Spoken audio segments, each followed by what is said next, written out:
अनुभव महांती वर्षा प्रदर्शनी पारिवारिक विवाद मामला डिसेम्बर 10 तारिख में हाजर हेबाकू दिल्ली पटियाला हाउस कोर्ट वर्षा को नोटिस जारी करिसेंती। अभिनेत्री वर्षा प्रदर्शनी को छाड़पत्र देवा लगी आवेदन करी दिल्ली पटियाला हाउस कोर्ट रे आवेदन करिसेंती अनुभव महांती। मामला को ग्रहण करी वर्षा को नोटिस जारी करिसेंती कोर्ट। अनुभव को वकिल एही सूचना दैछंती। अनुभव दायर करथिबा 47 पृष्ठार पिटिशन रे अनुभव वर्षा विरोध में अनेक संगीन अभियोग आनी शारीरिक संपर्क रखा वर्षा राजी होनथिबा से पिटिशन रे उल्लेख करथिले। पिटिशन रे से आहुरी लिखिचंती अभिनेत्री सह संपर्क रखुथिबा वर्षा अभियोग मिछ मिथ्या केस रे तांकू ओ तांको परिवार को फसाइबाकू धमक देउथिले वर्षा। भल पत्नी और भल बहु हेबारे से विफल होइचंती बोली पिटिशन रे उल्लेख करिसंती अनुभव।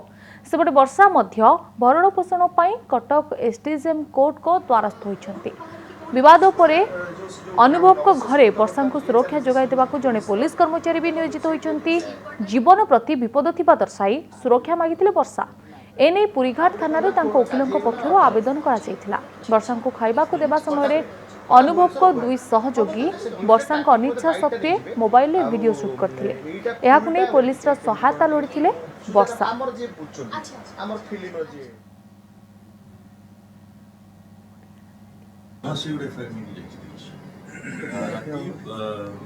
ए संपर्क में अधिक आलोचना आम सहित फोन लाइन अच्छा अनुभव को वकिल सीधा सड़क जोड़ी होती अनुभव को वकिल अश्विनी दुबे।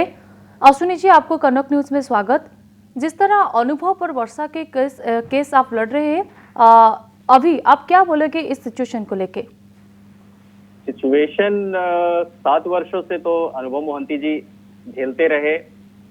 इतनी पीड़ा, मानसिक पीड़ा, शारीरिक पीड़ा, सामाजिक पीड़ा, सब कुछ सहते हुए 7 वर्षों से लगातार उस बात को पब्लिक के सामने नहीं लेकर आए। लगातार कोशिश करते रहे कि हो सकता है कि वर्षा बहन आज नहीं तो कल ठीक हो जाए, बदल जाएं और उनका पारिवारिक संबंध ठीक हो जाए। परंतु ना तो वर्षा बहन के व्यवहार में कोई परिवर्तन आया और ना ही वर्षा बहन ने उनके साथ मैरिज को कंज्यूमेट किया। तो मैरिज कंज्यूमेट भी नहीं हुई और उनके व्यवहार में भी परिवर्तन नहीं आया। फैमिली मेंबर्स के साथ भी जो क्रुएल्टी हुई, उन सबको लेकर के फाइनली उन्होंने अदालत की शरण ली, क्योंकि कानून तो सबके लिए है, कानून लॉ सबके लिए है। तो फिर वो कानून में गए और जुलाई में उन्होंने पिटीशन डाली। उसके पहले मैं 2-3 चीजें यह भी बताना चाहूंगा कि पिछले 1 वर्ष से लगातार अनुभव मोहंती जी कोशिश कर रहे थे कि आपसी सहमति से, म्यूचुअल कंसेंट से इस मामले का निराकरण हो जाए। और उन्होंने पत्र भी लिखे, मैसेजेस भी किए, ईमेल्स भी किए, मगर वर्षा बहन ने किसी भी बात का कोई जवाब नहीं दिया। अप्रैल में, मार्च में, मई में लगातार कोशिशें की, लगातार फैमिली मेंबर्स को, रिलेटिव्स को बिठा करके कि ये मामला ठीक हो जाए, परंतु नहीं हुआ। तो जुलाई में फिर अनुभव मोहंती जी ने पटियाला हाउस कोर्ट में शरण ली, कोर्ट को बताई ये सब बातें। उसके ठीक बाद जैसे ही वर्षा बहन को पता चला कि इन्होंने पिटीशन डाला है, तो तुरंत एक डोमेस्टिक वायलेंस का मिथ्या तथ्यों पर आधारित एक पिटीशन बनाया, वो डाला और रेस्टिट्यूशन ऑफ कंजुगल राइट्स का पिटीशन डाला। वो अनुभव मोहंती जी के पिटीशन डालने के 1 महीने के बाद काउंटर ब्लास्ट के रूप में फाइल किया गया, जिसमें एक डोमेस्टिक इंसिडेंट रिपोर्ट, चूंकि कोई डोमेस्टिक वायलेंस कभी हुआ नहीं था तो डोमेस्टिक इंसिडेंट रिपोर्ट नहीं आई थी। तो फिर उन्होंने क्या किया कि जिस दिन सुनवाई थी, कोर्ट ने नोटिस इशू नहीं किया, तो वर्षा बहन ने इनके घर के पारिवारिक मेंबर्स के ऊपर, जो घर पे सर्वेंट थे, काम करने वाले मैनेजर थे, सबके ऊपर यह आरोप लगा दिया कि ये लोग हमारे कमरे में बिना उसके करने आए। और आपके माध्यम से, आपके चैनल के माध्यम से मैं बहुत धन्यवाद देता हूं आपके चैनल को, जो सच दिखाता है, ट्रुथ दिखाता है। आपने वो वीडियो भी बाद में एक्सेस करके सीसीटीवी फुटेज का आपने दिखाया, जिसकी वजह से सच सामने आया। नहीं तो सारे लोग तो अनुभव मोहंती जी को दोषी ही मान रहे थे। जिस समय अनुभव मोहंती जी के पिताजी का अस्पताल में डायलिसिस चल रहा था, उस दिन मिथ्या आरोप लगा करके और पुलिस को बुला लिया उस घर में। आप समझिए कि अनुभव मोहंती जी के पिताजी के घर में रह रही हैं, फादर के घर में रह रही हैं, उनका डायलिसिस चल रहा है, उस दिन पुलिस को बुलाना, ये अपने आप में यह साबित करता है कि वर्षा बहन के मन में अश्विनी जी, और एक बात जानने के लिए चाहेंगे, 10 तारीख को, डिसेम्बर 10 तारीख को वर्षा को कोर्ट में हाजिर होने के लिए कोर्ट ने निर्देश दिया है। उसी दिन कोर्ट में क्या क्या कार्रवाई है?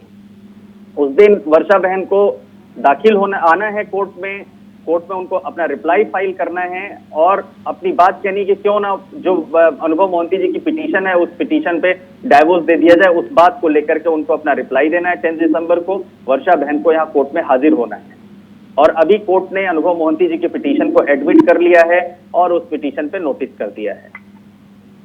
अश्विनी दुबे जी, और एक बात जानना चाहेंगे, वर्षा ने पहले भी कहा है कि बार बार वो दिल्ली नहीं जा सकती इस केस के लड़ने के लिए। वो चाहती है उस केस को दिल्ली से कटक, ओडिशा कटक को स्थानांतर किया दिया जाए। कितना संभव है इस सिचुएशन में? दो बातें मैडम मैं आपको बताना चाहूंगा कि जो ट्रांसफर पिटीशन होती है किसी केस में, जब किसी कोर्ट में फाइल होती है तो कोर्ट सबसे पहले देखता है कि जिसने पिटीशन फाइल किया वो उसकी फाइनेंशियल कैपेबिलिटी क्या है, वो काम क्या करता है, वो क्या बाहर आता जाता है या नहीं जाता। तो वर्षा बहन एक सुपरस्टार हैं, उनकी अपनी फाइनेंशियल अर्निंग्स हैं, वो फाइनेंशियली साउंड हैं, वो इस्टेब्लिश्ड हैं, वो शूटिंग्स के लिए जगह जगह हर पार्ट में जाती रहती हैं। तो ऐसी स्थिति में चूंकि ये भी कोर्ट है तो इस कोर्ट में ना आने का तो कोई नहीं होता। दूसरा, वो दिल्ली में रही भी हैं और अभी तक उनको फ्लाइट के टिकट का भी जो है फ्री ऑफ कॉस्ट मिलना है, क्योंकि अनुभव मोहंती जी से अभी डाइवोर्स नहीं हुआ है तो वो एंटाइटल्ड हैं। तो अदालत तो ये भी है, अदालत तो भी, और वो खुद प्रोड्यूसर भी हैं अपने आप में। तो अदालत पटियाला हाउस भी, अदालत कटक भी है। हम तो ये चाहेंगे कि हम ये बातें अदालत के सामने कहें, कोर्ट के सामने कहें कि जो ट्रांसफर का राइट होता है वो ऐसे लोगों को होता है जो एक जगह से दूसरी जगह आ जा नहीं सकते। परंतु अगर वर्षा बहन जैसे जो एस्टैब्लिश्ड प्रोड्यूसर हैं, एस्टैब्लिश्ड एक्टर्स हैं, उन्होंने खुद भी अपनी पिटीशन में कहा अगर उनको ये राइट मिलेगा तो मुझे लगता है कि ये जो है ठीक, मेरे ख्याल से लीगल एस्टैब्लिशमेंट के उसमें जो प्रोसीजर है उस प्रोसीजर के मुताबिक नहीं होगा। लेकिन फिर भी अगर कोर्ट के सामने हम ये बात कहेंगे और कोर्ट अगर लगता है कि उसमें डायरेक्शन दे करके और कोर्ट भेजेगा तो हम चले जाएंगे, हमें कोई आपत्ति नहीं। यहाँ की भी कोर्ट है, वहां की भी कोर्ट है, परंतु हम ये सारे तथ्य अदालत के सामने लाएंगे और अभी भी ट्रांसफर पिटीशन में कोई ऐसा ऑर्डर हुआ नहीं है। तो अश्विनी जी, और एक बात, अनुभव जी वर्षा के विरुद्ध में जो सारे अभियोग लाए हैं, वर्षा कोर्ट में उस अभियोग को प्रमाण नहीं कर पाई तो उसकी परवर्ती कार्रवाई क्या होगी? देखिए, प्रमाण तो वैसे भी नहीं, क्योंकि किसी भी पिटीशन में वर्षा बहन ने यह कहा नहीं है कि मैरिज कंज्यूमेट हुई है, और मैरिज कंज्यूमेट तो हुई नहीं है इस बात के साक्ष्य हैं। हैरेसमेंट और क्रुएल्टी हुआ है इस बात के साक्ष्य हैं, और इस बात के साक्ष्य उन्होंने डोमेस्टिक वायलेंस की पिटीशन लगा करके खुद ही स्टैब्लिश कर दिया है। रेस्टिट्यूशन ऑफ कंजुगल राइट्स की पिटीशन लगाकर वर्षा बहन ने खुद ही स्टैब्लिश कर दिया है। तो सत्य को प्रमाण की जरूरत नहीं पड़ती है, परंतु अदालत प्रमाण के आधार पर चलता है। वो सारे प्रमाण हमने अदालत में लगाए हुए हैं। अब ये समझिए कि इतने वर्षों से, 7 वर्षों से जिस व्यक्ति ने अपने जीवन के सबसे अमूल्य समय एक फैमिली वैल्यूज को बचाने में लगा दिया हो, अनुभव मोहंती जी ने अपने जीवन के 7 साल फैमिली वैल्यूज को बचाने में लगा दिया। हो सकता है कि वर्षा बहन आज नहीं तो कल मान जाए, परंतु ऐसा नहीं हुआ। तो फिर अल्टीमेटली कोई भी आदमी मजबूर होकर के अदालत की शरण ही लेगा, और अदालत की शरण लेगा, कोई गलत भी नहीं है। कानून सबके लिए है, कानून उसमें दिया हुआ है, कानून की वजह से कानून का सहारा लिया, चाहे वो पार्लियामेंटेरियन हो चाहे वो आम आदमी हो। आइन और कानून के मुताबिक सब कुछ चल रहा है जो आप बोल रहे थे। धन्यवाद अश्विनी दुबे जी। आम सहित अनुभव को आईनजीवी अश्विनी दुबे जोड़ी होते संपर्क में आलोचना करुले।